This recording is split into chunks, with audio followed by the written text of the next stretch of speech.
South Carolina is Assistant Democratic Leader of the Democratic Party and a longtime advocate of raising minimum wage. Also joining us now is NBC News political reporter Casey Hunt. Casey, hold on. I want to go to the Congressman on this for a minute. Congressman, I'm curious, is this going to be an issue for the Democrats or a victory? Which, because it can't be, if you win before November, before the House adjourns. If you don't win, you talk about it. What's the goal? Win or talk about it in the election? It's always to win. I would much rather see the people on Main Street of America, those hard-working men and women, get the raise that they deserve.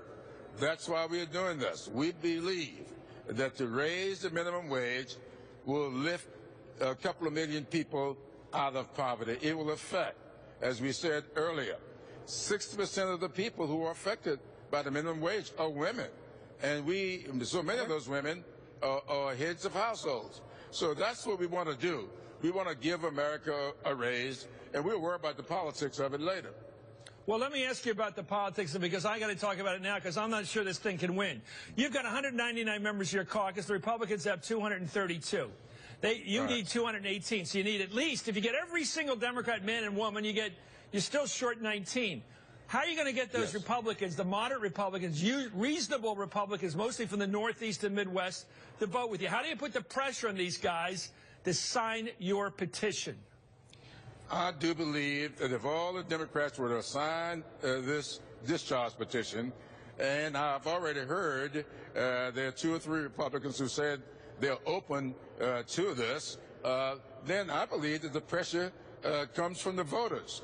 Over 70% of the American people say that we ought to raise the minimum wage. And so it won't be us doing it. We will have done our part when we sign. Clause number 111 today, which means we only need 107 more. So I would hope that we can get to that, because all we're asking is for a vote, and then let the people decide whether or not they want to vote for it, but just bring it to the floor. And that's all this does. Well, you're an expert in politics and civil rights. I have great respect for you, but let me suggest some street tactics. Why don't you go into those districts, those suburban districts around Philly, with Meehan's district and Fitzpatrick and the Garrett? Go to those districts. Go to Peter King out there in Long Island. Go into their districts and talk radio. Put a tag team in there, a bunch of your leaders, women too, especially women, and get in there and talk it up. And then go into the guy's office and say, are you going to sign or not? And when he says no, you come out and say he refused to sign. Build on the fact that he's refusing you, not to wait for the guy. Hit him for not signing now. What's going to change between now and November? Make him say no. And when he says no, you nail him. Just a thought. I think you. I agree with you. We do plan to do that.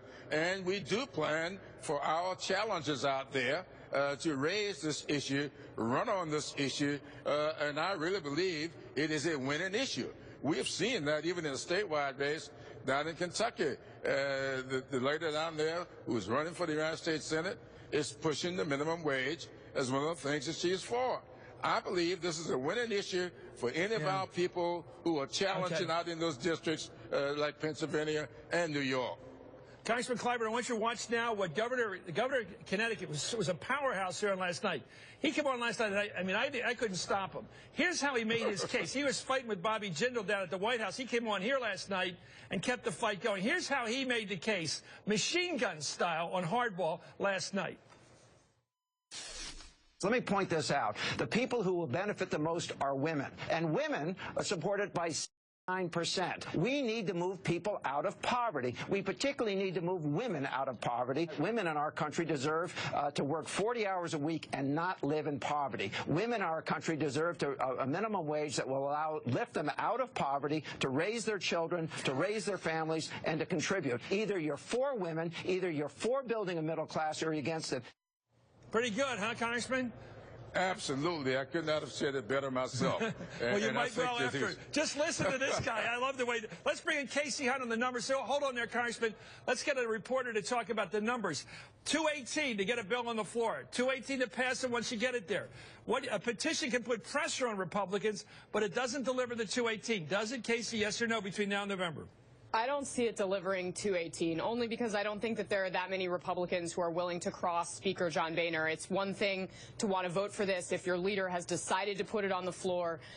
It's a little bit of a thumb in the eye to sign this at this point and sort of say, you're not running the floor the way we want to. But, you know, I think you sort of outlined it pretty well. I think Democrats see this as an organizing tool, something that they can take in those districts, in swing areas, and across the country as sort of a unifying message, especially one that they can use to appeal to women that goes beyond arguments about reproductive rights and into some of the broader themes that we're going to see driving this election, particularly economic populism. What about labor areas where you have a lot of labor influence around the Philly area, a lot of organized people that are organized workers?